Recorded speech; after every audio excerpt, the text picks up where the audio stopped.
आज शाम को होगी उत्तराखंड कैबिनेट की बैठक। सीएम धामी की अध्यक्षता में आयोजित बैठक में विधानसभा में बजट पेश करने पर होगी चर्चा।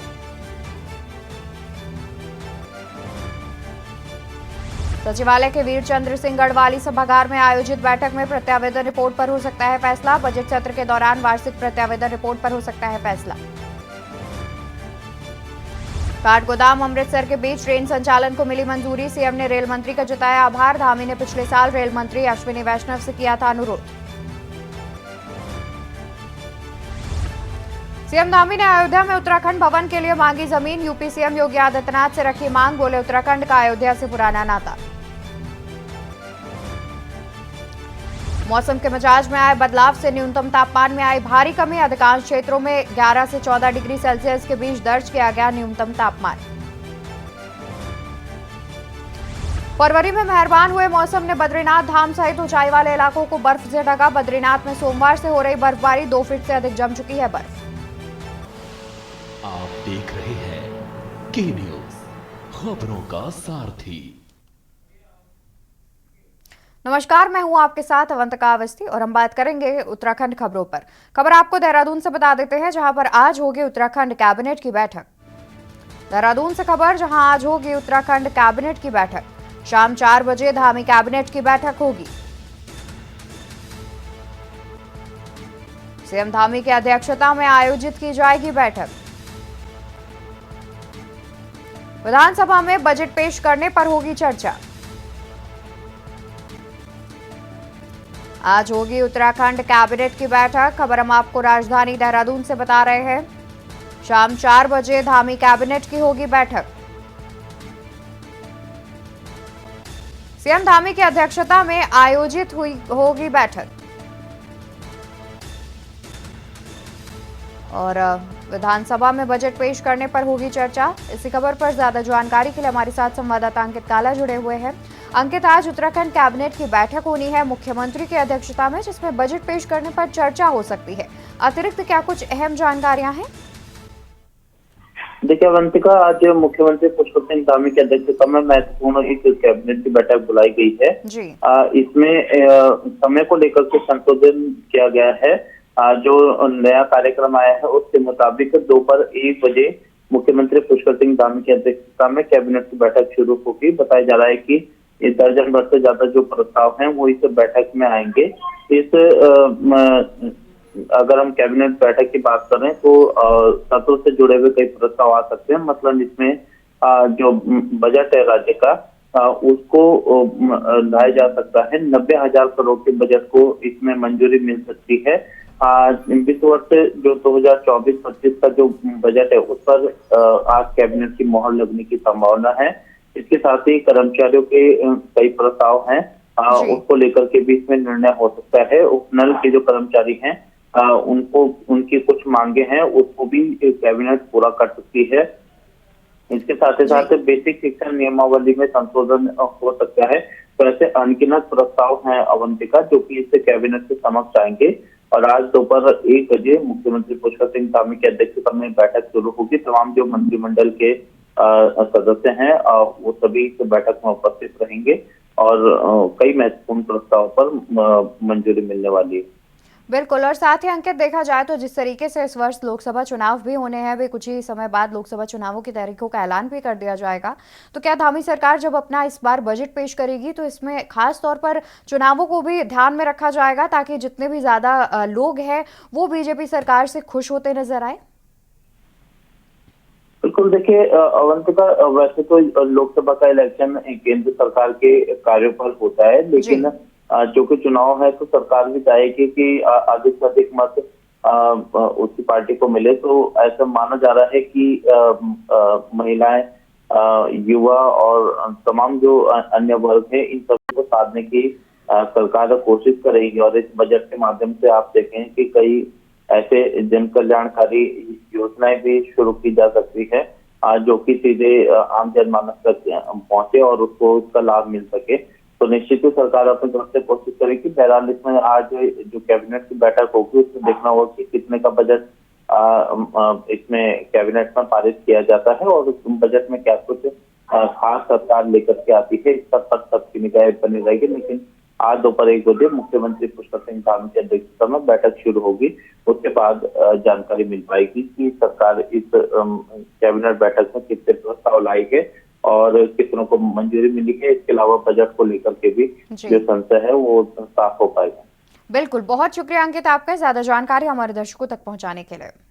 तो अहम जानकारी आपको बता दें, जहां पर आज धामी कैबिनेट की बैठक होनी है और इस बैठक की अध्यक्षता खुद मुख्यमंत्री करेंगे और इस बैठक में महत्वपूर्ण रूप से बजट पर चर्चा की जा सकती है।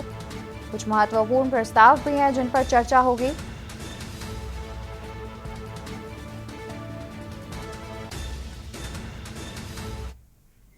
वहीं बता दें कि कैबिनेट बैठक में लिया जा सकता है अहम फैसला। बैठक में प्रत्यावेदन रिपोर्ट पर हो सकता है फैसला। कैबिनेट बैठक में आ सकता है अहम फैसला। बैठक में प्रत्यावेदन रिपोर्ट पर हो सकता है फैसला। सत्र के दौरान वार्षिक प्रत्यावेदन रिपोर्ट पर हो सकता है फैसला। सचिवालय के वीरचंद्र गढ़वाली सभागार में होगी बैठक। कैबिनेट बैठक में आ सकता है अहम फैसला। आपको बता दें कि बैठक में प्रत्यावेदन रिपोर्ट पर हो सकता है फैसला। सत्र के दौरान वार्षिक प्रत्यावेदन रिपोर्ट पर हो सकता है फैसला और सचिवालय के वीरचंद्र गढ़वाली सभागार में होगा बैठक का आयोजन। कैबिनेट बैठक में आ सकता है अहम फैसला। खबर हम आपको राजधानी देहरादून से बता रहे हैं, जहां पर बैठक में प्रत्यावेदन रिपोर्ट पर हो सकता है फैसला और सत्र के दौरान वार्षिक प्रत्यावेदन रिपोर्ट पर हो सकता है फैसला।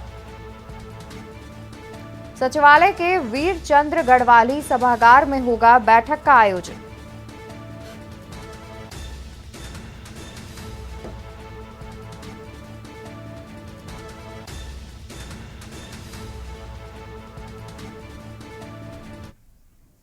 वहीं राजधानी देहरादून से एक और खबर सामने आ रही है, जहां पर मौसम के मिजाज में लगातार आ रहा बदलाव।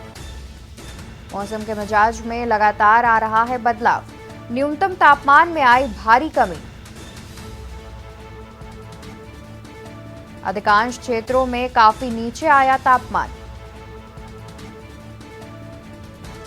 11 से 14 डिग्री सेल्सियस के बीच दर्ज किया गया तापमान।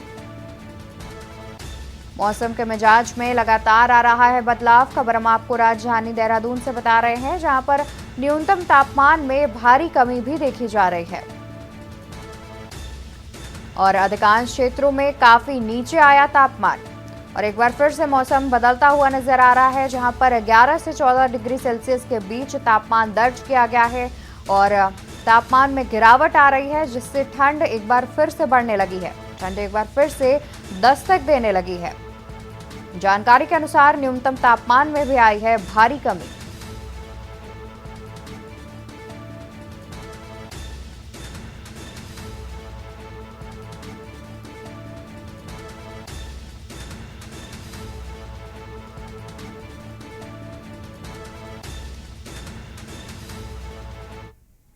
तो वही बता दें कि फरवरी में पहाड़ों पर मेहरबान हुआ मौसम। बद्रीनाथ धाम में बर्फ की 2 फुट परत जमी। बद्रीनाथ धाम में बर्फ की 2 फुट परत जमी। ऊंचाई वाले इलाकों को भी बर्फ ने ढका। बद्रीनाथ में सोमवार से हो रही है बर्फबारी।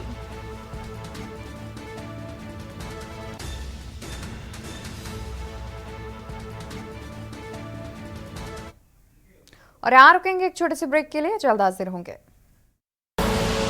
आप देख रहे हैं के न्यूज, खबरों का सारथी। ब्रेक से वापस आ चुके हैं। रुक करेंगे खबरों की ओर, जहां पर उत्तराखंड के मुख्यमंत्री पुष्कर सिंह धामी मंगलवार को रामनगरी अयोध्या पहुंचे। यहां उन्होंने रामलला के दरबार में मत्था टेका और आशीर्वाद लिया। उन्होंने भगवान का पूजन अर्चन कर प्रदेश और देश के लोगों की सुख समृद्धि की प्रार्थना की। इस दौरान उन्होंने भगवान श्री राम के जन्म को लेकर उत्तराखंड से जुड़ी अनोखी बात भी बताई और साथ ही उन्होंने कहा कि आज हम गौरवान्वित हो रहे हैं कि फिर से रामयुग शुरू हो रहा है। देखिए एक खास रिपोर्ट।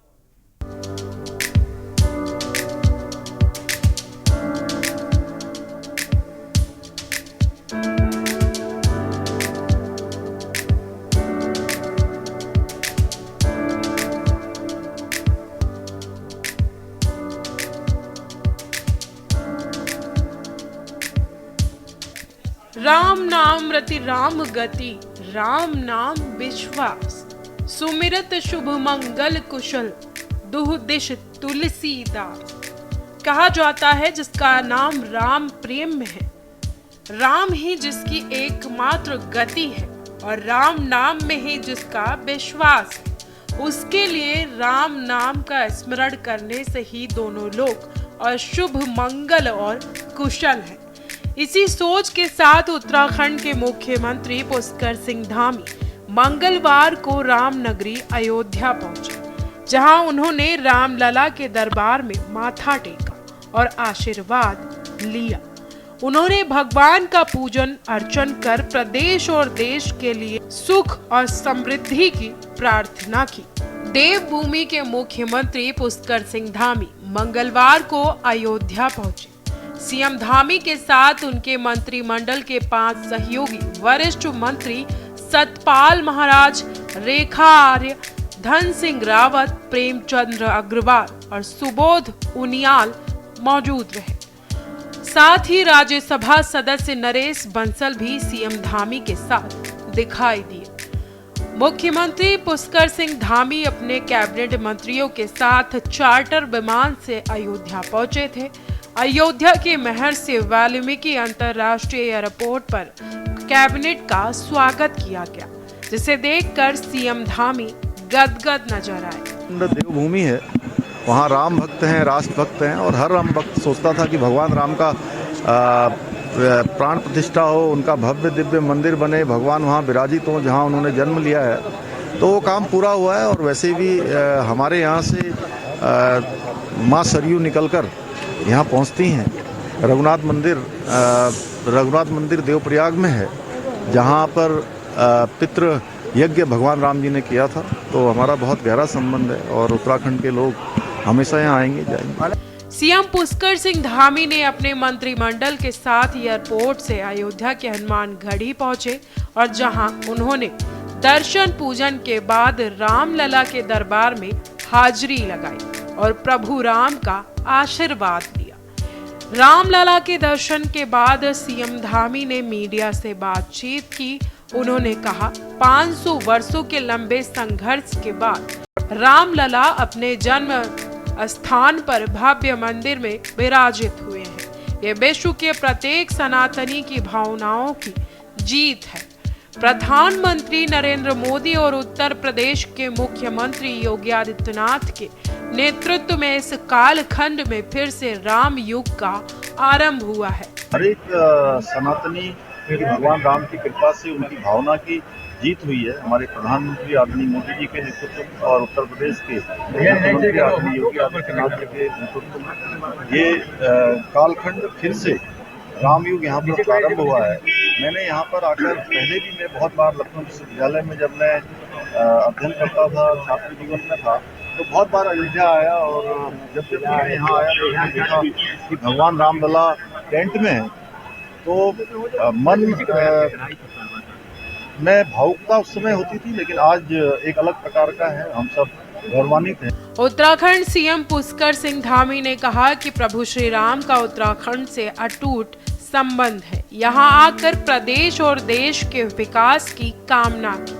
साथ ही उन्होंने कहा कि अयोध्या में उत्तराखंड सदन का निर्माण किया जाएगा, जिससे उत्तराखंड से अयोध्या आने वाले राम भक्तों को काफी सुविधा मिलेगी। मैंने यहाँ पर उत्तर प्रदेश की सरकार से, माननीय योगी जी से इस पर अनुरोध किया है कि हमको जमीन जल्दी दे देंगे तो हम लोग यहाँ पर जो है एक उत्तराखंड के लोग, चूँकि उत्तराखंड का और अयोध्या धाम का आपस में बहुत गहरा संबंध है और लोग आएंगे तो जल्दी हमको यहाँ पर जमीन मिल जाएगी, तो हमारा भी एक सदन यहाँ पर बन जाएगा, इससे आने जाने वाले लोगों का और एक परस्पर संबंध बना रहेगा। गौरतलब है कि बीती 22 जनवरी को अयोध्या में राम मंदिर की प्राण प्रतिष्ठा की गई, जिसके बाद से अयोध्या में राम भक्तों की भीड़ लगातार बढ़ती जा रही है। हर दिन लाखों श्रद्धालु रामलला के दर्शन के लिए अयोध्या आ रहे हैं। इससे पहले धामी कैबिनेट मंत्रियों के साथ अयोध्या जाकर रामलला दर्शन करने की तैयारी भी कर चुके थे, लेकिन भारी भीड़ की वजह से कार्यक्रम को स्थगित करना पड़ा था।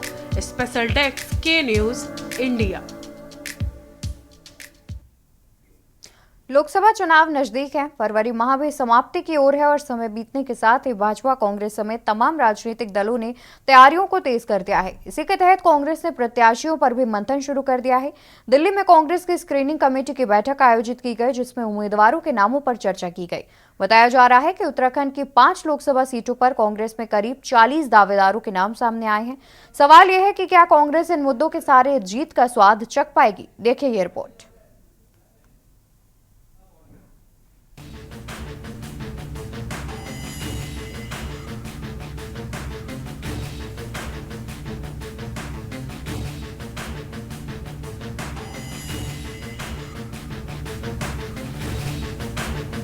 उत्तराखंड में लोकसभा चुनाव के लिए समय बेहद कम बचा है। यही वजह है कि राज्य में राजनीतिक सरगर्मियां तेज हो गई हैं। तमाम राजनीतिक दलों ने इस दंगल को जीतने की तैयारी शुरू कर दी है।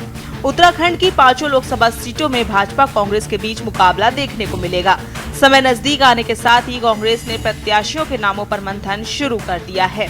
कांग्रेस की दिल्ली में स्क्रीनिंग कमेटी की बैठक में उम्मीदवारों के नामों पर चर्चा की गई। बताया जा रहा है कि उत्तराखंड की 5 लोकसभा सीटों पर कांग्रेस में करीब 40 दावेदारों के नाम सामने आए हैं। वहीं इस बार पार्टी ने उम्मीदवारी जता रहे नेताओं के दावों की पड़ताल करने का फैसला लिया है। इसके लिए पार्टी के इंटरनल सर्वे भी किया जा रहा है। वहीं कांग्रेस हाईकमान ने प्रदेश नेतृत्व में सीटवार पिछले आंकड़ों और समीकरणों का विवरण भी मांगा है। अगले सप्ताह होने वाली स्क्रीनिंग कमेटी की बैठक में टिकटों को लेकर स्थिति काफी हद तक साफ हो जाएगी।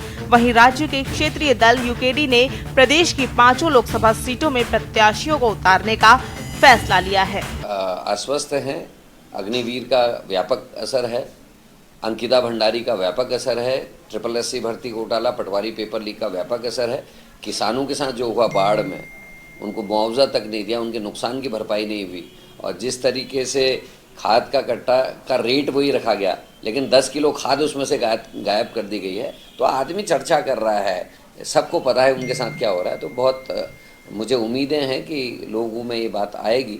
हालांकि बीजेपी मंदिर का मुद्दा, इसका मुद्दा घुमा रही है, लेकिन मंदिर ईश्वर सब जगह है, और राम आज मोदी लेके नहीं आए, राम इस धरती में तब से हैं जब से धरती है। देखिए, कांग्रेस पार्टी कहाँ दौड़ रही है, कहाँ पीछे रह रही है और कहाँ फेल हो चुकी है, ये जनता के सामने उनका पूरा रिपोर्ट कार्ड है।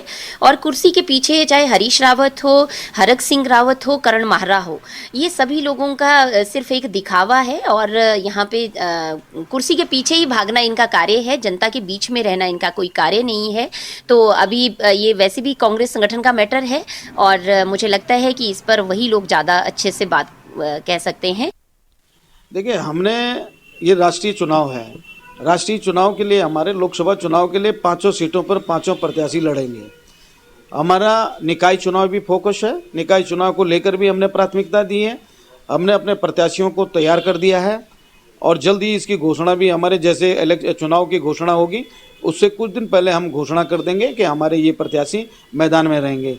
और हम अपने स्थानीय मुद्दों को, जैसे भू कानून हुआ, मूल निवास 1950 हुआ, अस्थायी गैर सैन्य राजधानी हुई, यानी एक समृद्ध राज्य की मांग जो यूकेडी ने की थी, आंदोलनकारियों के साथ मिलकर के आंदोलन किया था, वो श्रेष्ठ पे रह के, तो वो नेतृत्व हम करेंगे।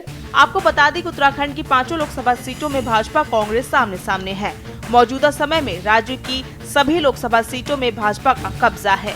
भाजपा को पूरी उम्मीद है कि प्रधानमंत्री नरेंद्र मोदी के विकास के एजेंडे और राम मंदिर में प्रभु श्री राम की प्राण प्रतिष्ठा के साथ ही राज्य की विधानसभा में यूसीसी पारित होने से भाजपा की स्थिति काफी मजबूत है। इसके साथ ही चुनाव में पहले भाजपा की नई दिल्ली में राष्ट्रीय परिषद की बैठक हुई। कार्यकर्ताओं को अगले 100 दिन विशेष रूप से सक्रिय रहकर काम करने के निर्देश दिए। 100 दिन की इस अवधि में नए मतदाताओं के साथ ही विभिन्न सरकारी योजनाओं के लाभार्थियों से संपर्क बढ़ाने व समाज के हर वर्ग को भाजपा से जोड़ने के लिए कार्य, इसके साथ ही केंद्र और राज्य सरकार की जन कल्याणकारी योजनाओं का प्रचार प्रसार करने का भी निर्देश दिया है।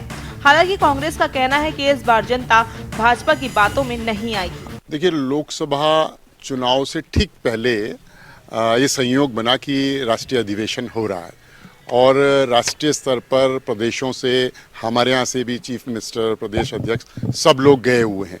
तो एक तो पिछले 5 साल का कार्यकाल जो मोदी जी की सरकार का निकला है, और समग्रता में देखें तो 10 साल का कार्यकाल। इन 10 सालों में भारतीय जनता पार्टी की केंद्र की मोदी सरकार ने अपने चुनाव घोषणा पत्र में किए गए सभी वादों को किस बखूबी तक अंजाम में पहुंचाया है, तो ये डिस्कशन चर्चा के रूप में उस अधिवेशन में आना है।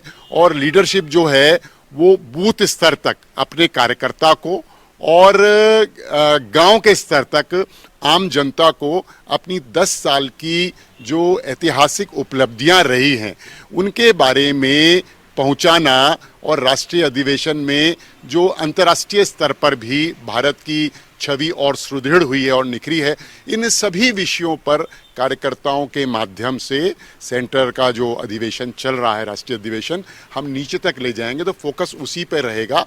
देखिए, मुझे नहीं लगता कि जनता प्रधानमंत्री के बहकावे में आएगी, क्योंकि जो प्रधानमंत्री जी हैं, जो वादे करके वो चुनाव जीते थे 2024 का, 2014 का और 19 का, वो वादे उन्होंने पूरे नहीं करे। आज बच्चों के पास रोजगार नहीं है, महिलाएं इस देश में सुरक्षित नहीं हैं, महंगाई दिन प्रतिदिन बढ़ती जा रही है, स्वास्थ्य सुविधाओं का हाल बदहाल हो चुका है, और सरकार मुद्दों पर तो बात ही नहीं कर रही है। सरकार धर्म, मंदिर, मस्जिद, इसके अलावा आप बता दीजिए मुझे कि वो हमारे युवाओं के लिए, हमारे किसानों के लिए, हमारी महिलाओं के लिए किन मुद्दों पे बात कर रही है। तो मुझे नहीं लगता है कि बार बार प्रधानमंत्री इस चीज़ में सफल हो पाएंगे कि वो लोगों को बहकाएं और लोग उनको वोट करेंगे। कुल मिलाकर चुनाव के लिए समय बेहद कम है। यही वजह है कि राज्य में राजनीतिक कार्यक्रम तेजी से हो गए हैं। चुनावी तैयारियों के लिहाज से बीजेपी अपने विरोधी दलों से काफी आगे है। सरकार से लेकर संगठन तक चुनाव की तैयारियों को धार देने में लगे हुए हैं। भाजपा का दावा है कि राम मंदिर, यूसीसी और विकास की दर में 400 से ज्यादा सीटें जीतकर भाजपा हैट्रिक मारेगी, जबकि कांग्रेस का दावा है कि बेरोजगारी, महंगाई समेत विभिन्न जन समस्याओं से परेशान जनता भाजपा को सबक सिखाने वाली है। अब देखना होगा कि 24 का दंगल किसको जीत का स्वाद चखाता है और किसको हार का सामना कराता है। Uttarakhand desk report. और उत्तराखंड खबरों में फिलहाल के लिए बस इतना ही। ऐसी जानकारी के लिए आप देखते रहिए के न्यूज़ इंडिया। नमस्कार। आप देख रहे हैं के न्यूज़, खबरों का